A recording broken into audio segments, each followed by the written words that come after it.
بسم الله الرحمن الرحيم.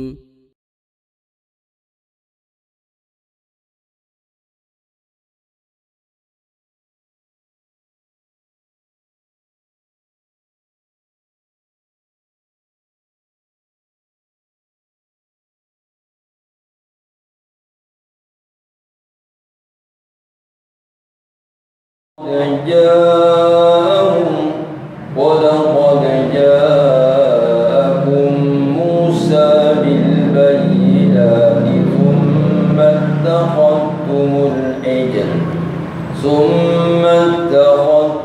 العجل من بعده وأنتم ظالمون. Sadaqallahu al-Azim.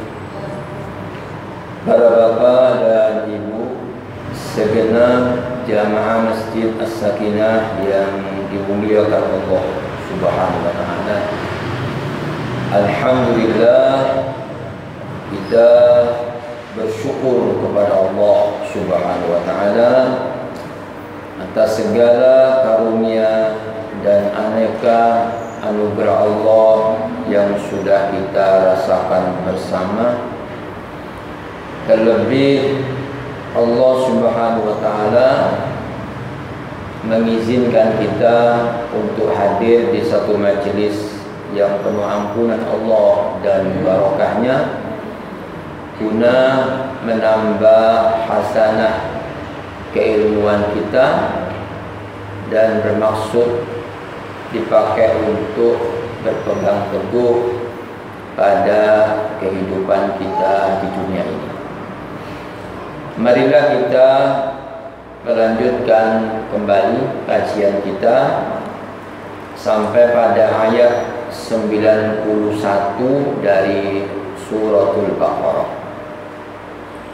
Allah Subhanahu wa taala berfirman, "Wa idza qila lahum aminu bima anzalallahu qalu nu'minu bima unzila 'alaina wa yakfuruna bima wara'ahu wal haqqu musaddiqan lima ma'ahum."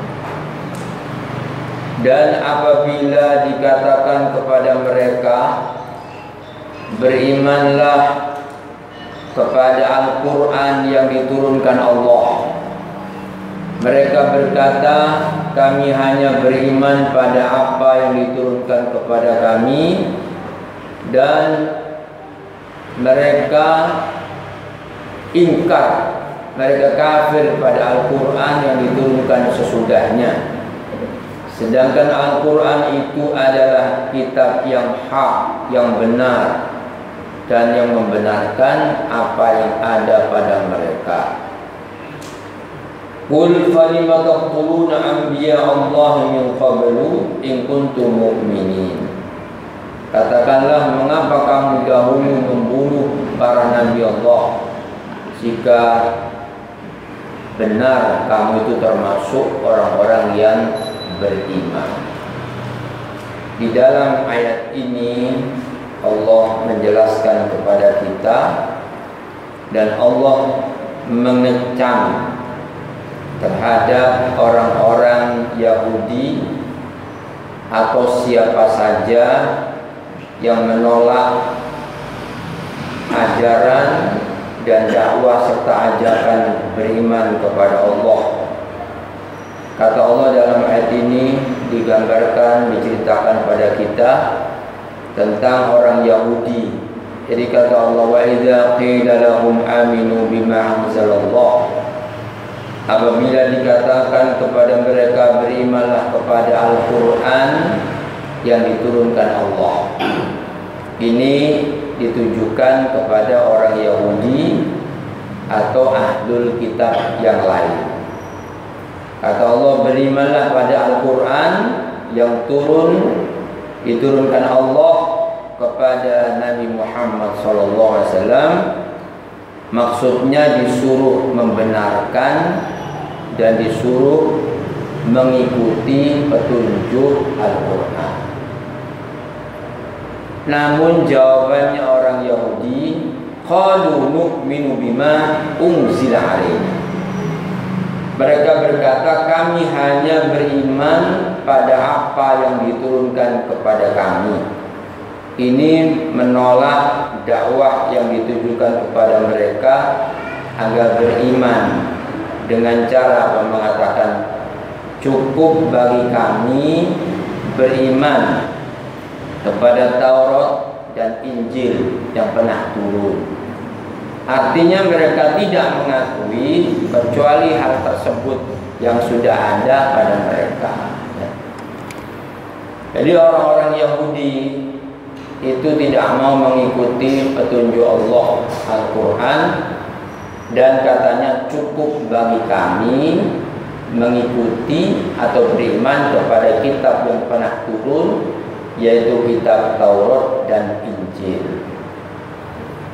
Kata Allah ini, wa yakfuruna bima wara'a wa huwal haqq musaddiqan lima ma'ahum. Dan mereka kafir kepada Al-Quran yang diturunkan sesudahnya, sedangkan Al-Quran itu adalah kitab yang hak, yang benar dari Allah, dan sekaligus Quran itu membenarkan apa yang ada pada mereka.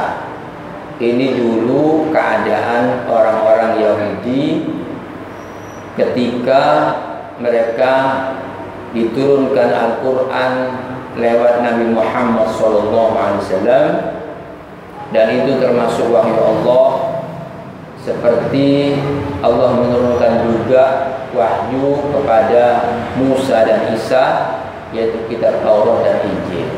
Tapi setelah Allah turunkan kitab petunjuk sebagai pamungkas, termasuk Nabi Muhammad SAW sebagai penutup Nabi akhir zaman, mereka menolak, katanya cukup bagi kami yang sudah pernah turun saja, yaitu Taurat dan Injil.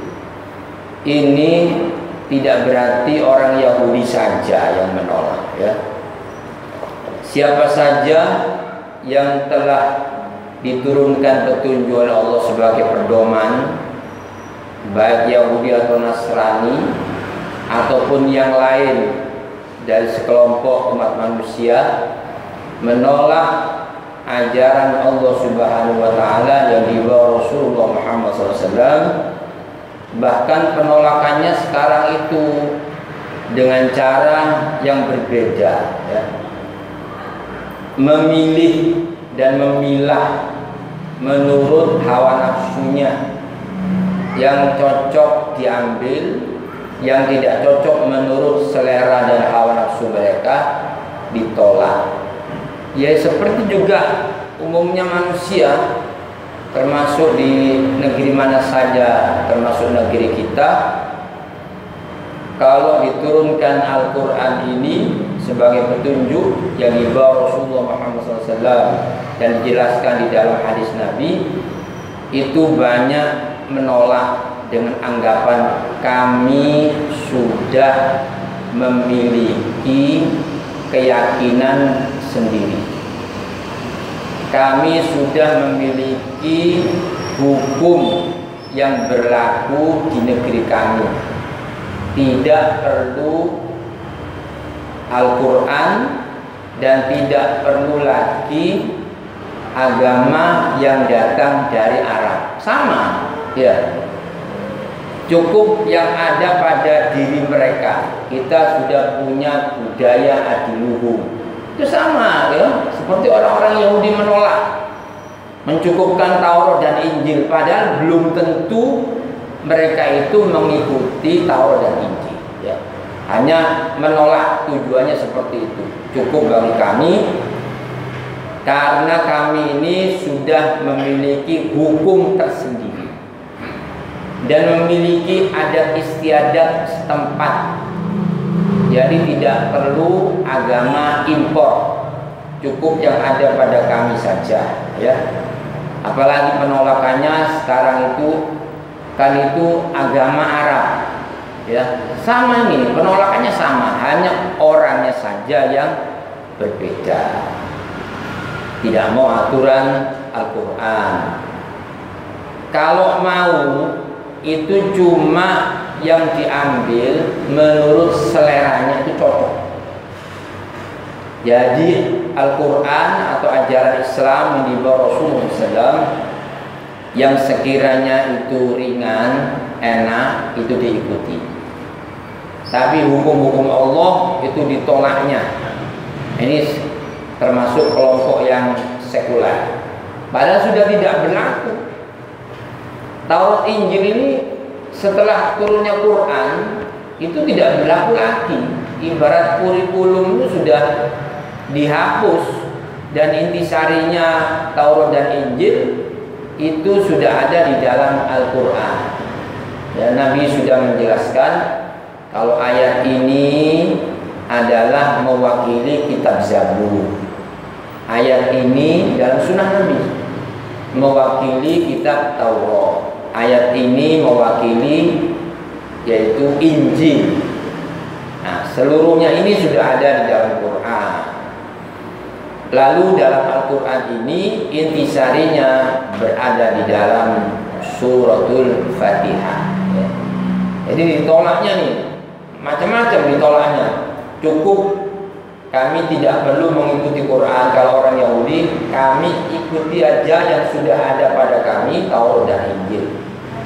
Kalau di kita sekarang, di negeri kita, ketika dakwah Islam itu masuk, mencukupkan dengan adat kebiasaan kami. Ini nenek moyang kami juga luhur, tidak perlu agama impor dari Arab. Apalagi sekarang itu penolakannya, itu Quran kan turun di zaman onta, tidak bisa untuk mengatur orang-orang yang hidup di zaman modern sekarang. Ya. Itu menolaknya gitu.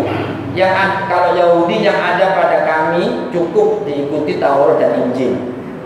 Kalau di kita nih cukup yang ada pada kami sudah memiliki hukum tersendiri, tidak perlu mengikuti Al-Quran Karim.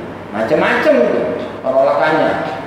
Sebetulnya orang mengatakan itu kami tidak mau agama impor dari Arab. Sebetulnya itu ingin memusuhi Islam, menolak Islam, tapi caranya dengan menyebut-nyebut agama Arab. Ya, lo apa agama-agama yang sudah ada di Indonesia yang katanya diakui itu bersumber dari negeri kita? Ya enggak. Ya. Musa itu orang Bani Israel, Isa orang Bani Israel. Ya. Apa juga mau disebut, kenapa nggak disebut juga ini agama impor? Ini wahyu Allah, ya. Bahkan penolakannya ini tidak cocok Al-Quran ini diterapkan di muka bumi Indonesia. Oh, itu penolakannya lebih hebat daripada orang Yahudi, ya. Kalau orang Yahudi itu cukup bagi kami mengikuti yang sudah pernah turun pada kami Taurat dan Injil, tapi sekarang ini mengikuti yang sudah ada, memiliki hukum tersendiri, ya, yang disebut hukum positif, ya, hukum yang berlaku, sudah punya pemikiran sendiri, tidak perlu Quran. Ini sama penolakannya. Bahkan dipilih-pilih, kalaupun mau Islam itu mau Quran, kami tidak mau Quran yang Arab. Nah, gitu jalan, ya. Gak mau Quran yang Arab, cukup terjemahannya saja. Kalaupun kita mau menerima Quran yang Arab, jangan dibaca Al-Quran seperti gaya Arab. Begitu penolakannya itu gitu. Tapi dibaca dengan langgam Jawa atau langgam Nusantara. Nolaknya gitu terus. Ya masa ada Al-Quran itu berbahasa Indonesia terjemah? Terjemahannya bukan wahyu, hanya untuk mengartikan, mendekatkan pengertian saja, ya. Beda. Jadi bukan Quran. Kalau Quran itu mesti Arab, ya. Kalau Arab belum tentu Al-Quran. Jadi kata Allah, kalau mereka menolak Al-Quran ini, padahal kata Allah Quran itu musaddiqan, ya, musaddiqan. Dan dia wal haqqu benar, musaddiqan lima ma'ahum. Dan Al-Quran itu membenarkan yang ada pada mereka, yaitu Taurat dan Injil. Isinya sama, ya. Isinya sama dan ada yang tidak dipakai. Seperti sama itu di dalam Taurat masih ada yang bersesuaian dengan Quran. Seperti orang kalau mau menghadap Allah itu membersihkan mukanya, itu di kita itu wudu atau mandi besar, ya. Ada juga harus menutup dengan kerudung. Itu ajaran Islam dalam Taurat diteruskan oleh Rasulullah SAW. Bahkan ada ajaran haji, ya, itu diteruskan. Jadi musaddiqan ini dibaca fathah, ya. Jadi wa huwal haqqu musaddiqan, dan dia Al-Qur'an itu benar musaddiqan. Dibaca nasab. Di dalam bahasa Arab ini namanya hal, ya, sebagai penjelas keadaan, di mana Al-Quran itu membenarkan segala isi kandungan di dalam kitab Taurat dan Injil. Jadi kata Allah Subhanahu wa taala, ini mereka sebagian ada yang menyembunyikan kebenaran, karena diterangkan di dalam Al-Baqarah 146 itu disebutkan oleh Allah, wa inna fariqam minhum la yaktumuna al-haqqa wa hum ya'lamun, dan sungguh sebagian di antara mereka itu menyembunyikan kebenaran padahal mereka itu mengetahui. Dan pengakuan orang-orang Yahudi dan Nasrani ahli kitab menolak turunnya Al-Quran sebagai pedoman yang terakhir itu oleh Allah kemudian dibantah orang-orang Israel ini, ya. Kalau kamu mencukupkan diri mengikuti Taurat dan Injil, tidak mau dengan Al-Quran, bahkan kufur dengan Quran yang turun sesudah Taurat dan Injil, kata Allah hanya mencukupkan, yaitu Taurat yang dibawa oleh Musa dan Injil dibawa oleh Isa alaihissalam. Kata Allah, kul falima taqtuluna anbiya, kul falima taqtuluna anbiya Allah min qablu in kuntum mu'minin. Katakanlah, mengapa kamu dahulu membunuh nabi-nabi Allah jika kamu benar sebagai orang-orang yang beriman, ya. Rupanya ini pengakuan bahwa kami tidak mau mengikuti Quran, mencukupkan diri dengan Taurat dan Injil yang dibawa oleh nabi-nabi dahulu, Musa di antara dan Isa, itu tidak sungguhan. Mereka kufur dengan ajaran Taurat dan Injil karena dianggap bertentangan dengan hawa nafsunya, sehingga yang menyampaikan itu banyak dibunuh oleh orang-orang Bani Israel. Ini kata Allah, qul falima taqtuluna anbiya Allah min qablu in kuntum mu'minin. Katakan wahai Muhammad pada mereka, mengapa kamu dahulu membunuh nabi-nabi jika kamu benar, jika benar kamu itu orang-orang beriman. Ya, sampaikan pada orang Yahudi, wahai Muhammad, jika kalian itu mengaku beriman dengan segala apa yang diturunkan pada kalian, mengapa kamu dahulu membunuh para nabi dan rasul? Jadi bangsa yang paling banyak diturunkan para nabi dan rasul adalah Bani Israel. Dan bangsa yang paling banyak membunuh para nabi juga adalah Bani Israel. Karena ajaran yang disampaikan oleh para nabi Allah dari golongan Bani Israel ini bertentangan dengan hawa nafsunya, bertentangan dengan kebiasaannya, sehingga dimusuhi Nabi, ya, bukan sekedar dilecehkan, dibully, tapi sampai pada puncaknya itu dibunuh. Demikian juga ini namanya sunnatullah, berlaku pada orang-orang yang menyampaikan kebenaran agama. Pokoknya kalau yang disampaikan itu benar, petunjuk Allah, dan itu pasti ada yang menentang, ada yang melawannya, ya. Jadi kalau sampai menyampaikan ajaran Allah tauhid, memberantas kesyirikan, itu pasti dimusuhi tidak disukai oleh orang-orang musyrik. Tapi kalau sampai pendakwah itu pewaris para nabi, al-ulama warasatul anbiya, menyampaikan ajaran Allah itu, pewaris para nabi, itu sampai tidak dimusuhi, kok dicintai orang-orang musyrik, dicintai orang-orang kafir, itu patut dipertanyakan bagaimana dia berdakwah, dia sungguhan tidak menyampaikan kebenaran. Itu sudah umum, mesti kebenaran itu dimusuhi sampai bukan sekedar dilecehkan, sampai dibunuh seperti para nabi dan rasul. Nabi Zakaria itu dan Bani Israel dibunuh, Nabi Yahya, Nabi Isa hampir, ya. Nabi Muhammad SAW apalagi. Begitu juga penerus para nabi dan rasul, termasuk para ulama kita, itu kan diancam pembunuhan. Ya, itu sudah banyak sekarang ya. Jadi padahal ini membunuh para nabi, membunuh orang biasa yang beriman saja, itu dosanya sangat besar ya. Karena dianggap sebagai penghalang politiknya, menghalang kepentingannya. Nah, ini dibunuh. Bahkan juga bukan ulamanya, juga pengawalnya, termasuk orang-orang membantu dalam dakwah itu, ya.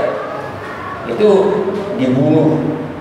Padahal ini, ya, kata Nabi SAW, sibabul muslim fusukun, mencaci maki orang muslim termasuk kedurhakaan, wa qitaluhu kufrun, dan membunuhnya itu termasuk kekufuran. Ini dalam hadis Sahih Muslim.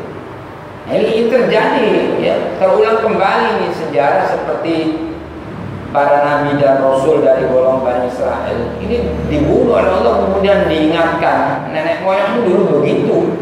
Di zaman Rasulullah, orang Yahudi juga memiliki rencana-rencana membunuh Rasulullah SAW. Juga penerus dari para nabi dan rasul, para ulama kita di mana saja berada, termasuk di negeri kita, ya, yang betul-betul menyampaikan ajaran tauhid, memberantas kesyirikan, kemudian ingin menghapus kezaliman di negara kita, pasti mengalami ancaman. Ya, jangan membunuh, mengancam saja terhadap kehidupan kaum muslimin itu termasuk dosa besar. Bahkan kata Nabi SAW, man asyara ila akhihil muslim bisilah falaysa minna, ya, kata Nabi, barang siapa yang menodongkan senjata, belum membunuhnya, barang siapa yang menodongkan senjatanya kepada muslim bisilah, dengan senjata, maka dia bukan termasuk orang-orang yang termasuk golongan kami, kata Rasulullah. Karena ini martabat kaum muslim itu sangat diistimewakan oleh Allah, dan tidak ada agama yang melindungi darah ini kecuali, yaitu darah, kecuali Islam ini, ya. Jadi kalau sampai ada orang itu membunuh, terutama membunuh para pewaris Nabi, para ulama, seperti yang dilakukan orang-orang Yahudi, itu termasuk dosa besar, ya, dosa besar. Kan bisa jadi membuli, melecehkannya, menangkapnya, memenjarakannya, bahkan membunuhnya, ya. Ini kalau hanya sekedar yang menolak Yahudi, ya sudah selesai, ya. Menolak Yahudi itu menolak ajaran Quran, cukup katanya Taurat dan Injil. Padahal belum tentu dia beriman dengan Taurat dan Injil yang sebenarnya. Padahal itu sama isinya dengan Quran. Ini kalau kita hanya membahasnya fenomena Yahudi zaman itu, ya sudah selesai. Tapi ini Quran juga berlaku seterusnya sampai akhir zaman, juga banyak yang menolak. Itu dengan alasan bukan seperti orang Yahudi, alasannya pegang Taurat dan Injil saja. Tapi ini, ya, berbagai kepentingan dianggap itu berbenturan dengan ajaran Islam. Yang menyampaikan ini kemudian akhirnya terancam dengan kematian, ya, di penjaranya, dibunuhnya, ya. Makanya kata Nabi SAW, "Lau anna ahla samai wa ahla ardi ijtama'u ala qatli rajul muslim kabbahullahu wujuhahum finnar." Kata Rasulullah dalam hadis riwayat An-Nasa'i ini, Nabi mengatakan, seandainya penduduk langit dan penduduk bumi itu bersepakat untuk membunuh, yaitu muslim, orang beriman yang muslim, maka Allah Subhanahu wa taala akan membantingnya mereka itu, wajah-wajah mereka itu dibantingnya ke neraka jahanam. Jadi kalau sampai, kan ini dituduhnya macam-macam, padahal para ulama kita, kontribusi umat Islam di Indonesia ini yang bisa mengusir penjajahan yang kufur dari negeri Indonesia, itu kontribusinya para ulama. Tapi sekarang para ulama itu, pewaris para nabi, diancam pembunuhan, ya, dianggapnya intoleran, radikal, tidak sesuai dengan kebinekaan. Pengakuannya begitu, padahal tidak terbukti. Pembunuhan ini dikiranya selesai sampai di sini, ya. Kalau ulama itu sampai meninggal, ada di penjara meninggal, ya. Itu tuduhannya macam-macam. Ini yang dimaksud tuduhan ditolaknya kebenaran karena bertentangan dengan pemikiran mereka, bertentangan dengan kebiasaan mereka, itu menolak ajaran Islam. Jadi nanti masih ada kelanjutannya, ya. Masih ada kelanjutannya. Kata Nabi SAW, pada hari kiamat kelak ada orang, rajulun akhidhan biyadih, menggapit tangan orang lain dan dihadapkan kepada Allah. Dia mengatakan, "Ya Allah, ya Rabb, orang ini telah membunuhku. Tolong ditanyakan mengapa dia membunuhku." Allah bertanya, "Lima qatalta?" Di dalam sunnah Nabi, nanti terjadi di akhirat. "Lima qatalta, mengapa kamu membunuh orang ini?" Orang itu menjawab, "Untuk liizzatika, untuk aku membunuh orang ini untuk atau demi kemuliaanmu ya Rabb." Kata Allah, "Memang benar, kemuliaan adalah untukku." Dan di dalam hadis ini rupanya Allah membenarkan ada orang yang dibunuh karena kufur, karena menentang ajaran Allah. Maka disebutkan di dalam hadis itu, seburuk-buruk orang adalah apabila dia membunuh Nabi, dan seburuk-buruk orang adalah kalau dia dibunuh oleh Nabi. Jadi membunuh itu bisa benar menurut ajaran Allah. Sebab ini menentang ajaran Allah sampai terjadi perang di medan laga. Orang-orang membela ajaran Islam ini sampai membunuh orang kafir. Nah, dibenarkan ini orang kafir dalam keadaan celaka. Para mujahidin ini kata Rasulullah dibenarkan Allah meridhoinya dan mereka dapat pahala. Ini karena dibunuh oleh para mujahidin. Sebaliknya kata Nabi SAW, ada orang yang menggapit tangannya di pada hari kiamat di hadapan Allah. "Ya Allah, orang ini telah membunuhku. Tolong ditanyakan mengapa dia membunuhku." Itu jawabannya, "Aku membunuhnya, qataltu, aku membunuhnya liizzati fulanin, untuk kemuliaan si fulan." Kata Allah, laisat izzati li fulan, tidak ada kemuliaan untuk si fulan, tapi kemuliaan untukku. Orang ini dinyatakan apa? Bersalah. Dia mengatakan membunuh orang yang tidak bersalah karena memperjuangkan ajaran Allah. Ini dinyatakan bersalah. Mengapa? Karena dia membunuh tujuan untuk si fulan, kepentingan si bosnya, untuk hawa nafsu, untuk kepentingan politik yang tidak dibenarkan oleh ajaran Islam. Dibunuhnya seorang itu karena apa? Karena untuk si fulan, kalau zaman Musa untuk Fir'aun. Kalau sekarang tujuannya dibunuh seorang ulama itu untuk partai setan iblis, ya. Partai setan iblis menyuruhnya, karena ini ulama dianggap penghalang, ya, pewaris para nabi dianggap penghalang. Nah, ini dinyatakan salah oleh Allah Subhanahu wa taala, dia mengaku kesalahannya dan dijebloskan ke dalam neraka. Jadi di sini kata Nabi sallallahu alaihi wasallam masih diteruskan. Kalau perkara dalam kehidupan dunia ini belum diselesaikannya, masih ada tuntutan nanti pada kehidupan akhirat. Makanya katanya inna awwal ma yuqda bainan nas ad-dima. Sesungguhnya perkara yang akan diadili pertama kali di akhirat adalah urusannya di antara manusia di bab apa? Ad-dima, yaitu harta, apa? Darah. Kalau dalam hadis inna awwal man yuhasabu bihil abdu yaumal qiyamah min amalihi salatu, ya, al hadis atau kama qol, sesungguhnya perkara yang akan diputuskan pada hari kiamat kelak adalah hamba itu adalah sholatnya, itu perkara hamba dengan Allah, ya.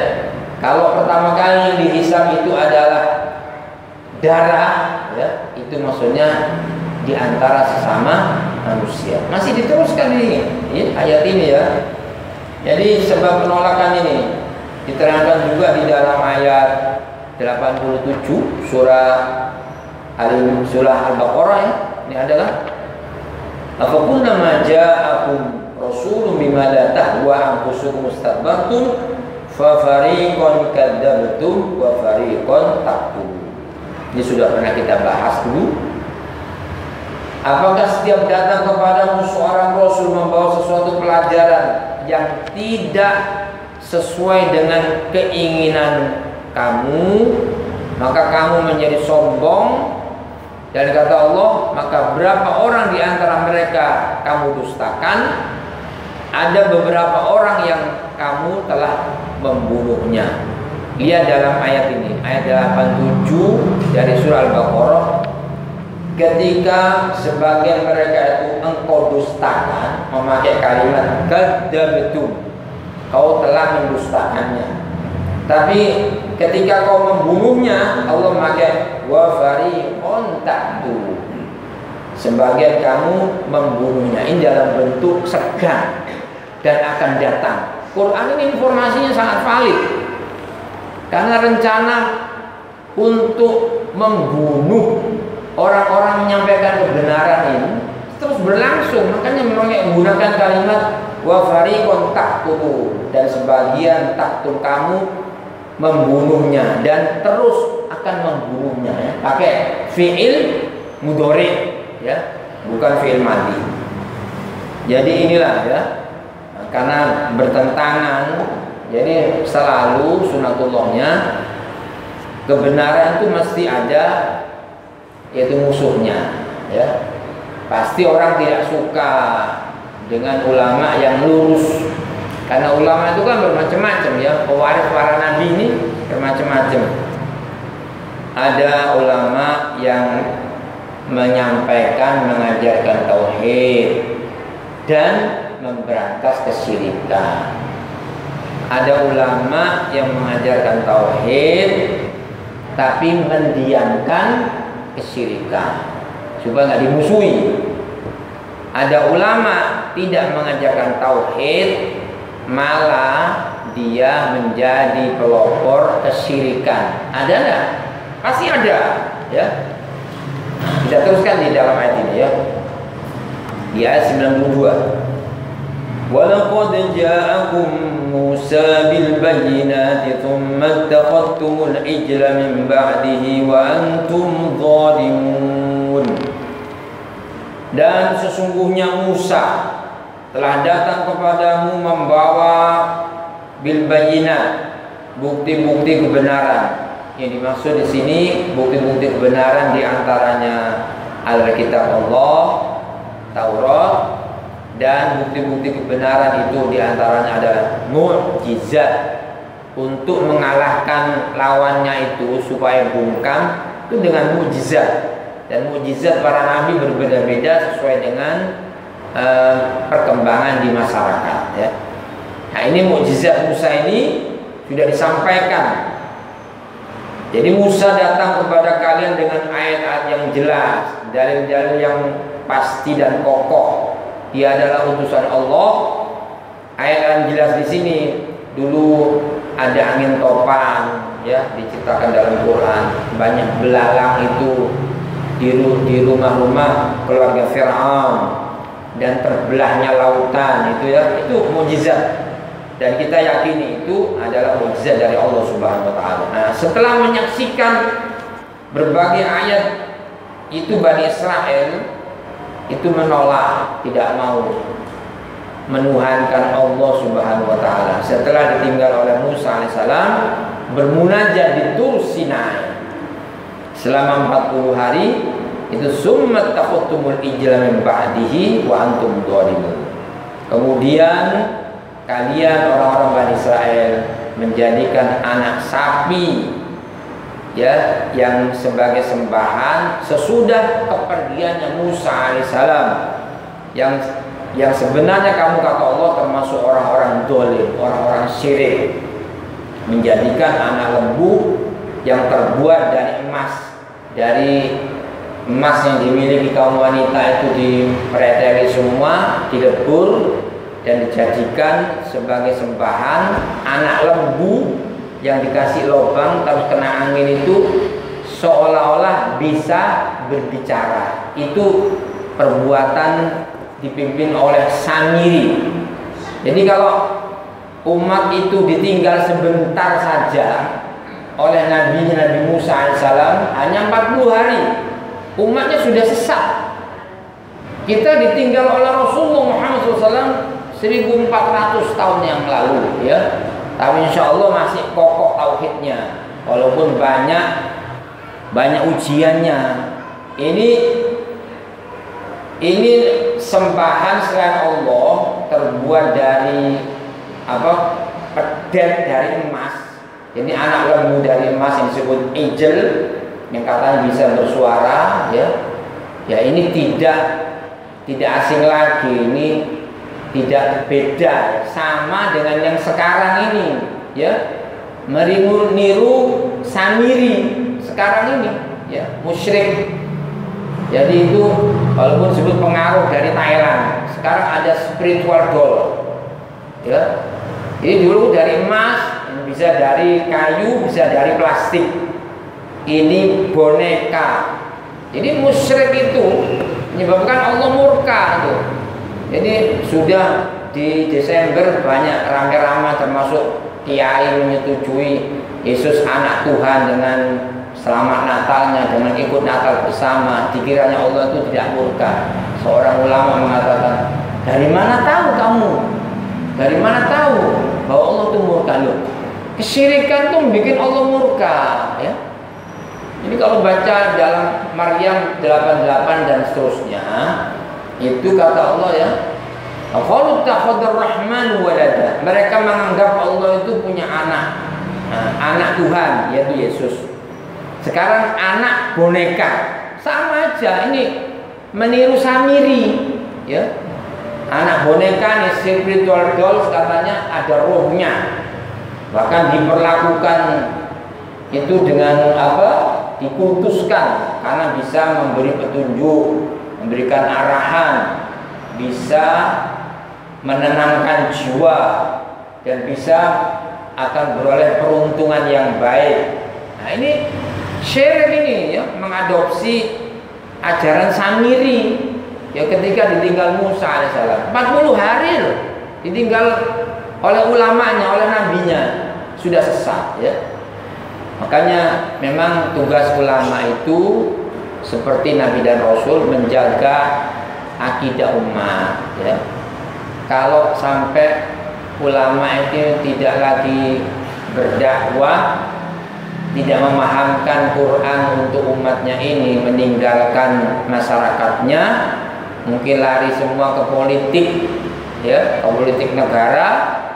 Jadi di masyarakat nggak ada ulama yang ahli Quran, maka digantikan nanti oleh siapa? Yusman Roy. Itu diajari bahwa tidak perlu sholat itu dengan bahasa Arab, karena itu adalah untuk orang Arab, harus terjemahan bahasa Indonesia. Gitu, ditinggalkan umatnya, ditinggalkan ulamanya, ini diganti orang-orang ru'asa juhala, pemimpin yang bodoh bidang syariat. Ini orang Bani Israel 40 hari tinggal Musa menjadi sesat. Nah, jangan kita sudah 1400 tahun tinggal Rasulullah SAW, jangan menjadi sesat. Nah, ini ada spiritual doll, ya. Ini mengadopsi Thailand. Yang ini sama ini dengan Samiri. Ya, coba lihat di dalam Al-A'raf 148 itu kata Allah, "Wattakhadha qaum Musa min ba'dihi min huliyihim ijlan jasadan lahu khuwar. Alam yarau annahu la yukallimuhum wa la yahdihim sabila. Ittakhaduhu wa kanu zalimin." Ya, dan seterusnya. Dan kaum Musa setelah kepergian Musa ke Gunung Tur, ya, Tur Sinai, membuat dari perhiasan-perhiasan emas, ya, dari perhiasan emas mereka apa? Anak lembu yang bertubuh dan lahu khuwar, memiliki suara. Ini sama kesyirikan ini, ya. Dan ini harus diberantas, termasuk kalau sesajen itu ya sama aja, ya, syirik, ya, ada benarnya mungkin walaupun dianggap tindakan itu salah, ya, dianggap intoleran, tapi setidak-tidaknya umat ini akan tahu itu bagian dari dakwah, sudah disampaikan bahwa itu termasuk syirik, ya, sesajen itu, ya. Yang sekarang ini menyampaikan tauhid, memberantas kesyirikan, itu ada dalam ancaman sampai di penjara, ya. Ini menggambarkan Quran ini benar-benar nyata. Jangan melihat hanya orang Yahudi, tapi nanti ada oknum yang berbeda yang menolak ajaran Allah Subhanahu wa taala. Jadi itu diantara yang disampaikan Allah kepada kita. Jadi kisah Bani Israel ini yang menolak, ya. Jadi nanti ada orang-orang seperti Bani Israel yang menolak juga ajaran Quran dengan alasan macam-macam, ya. Alasan sudah memiliki hukum tersendiri, kami orang modern bisa mengatur hidup tanpa ajaran Islam, ya. Saya kira itu dalam maksud tadi. Mungkin ada pertanyaan, monggo. Ya, monggo.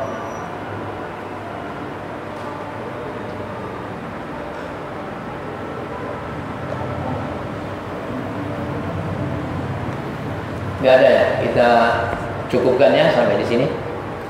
Subhanallah wa bihamdika, asyhadu an la ilaha illa anta, astaghfiruka wa atubu ilaik. Assalamualaikum warahmatullahi wabarakatuh.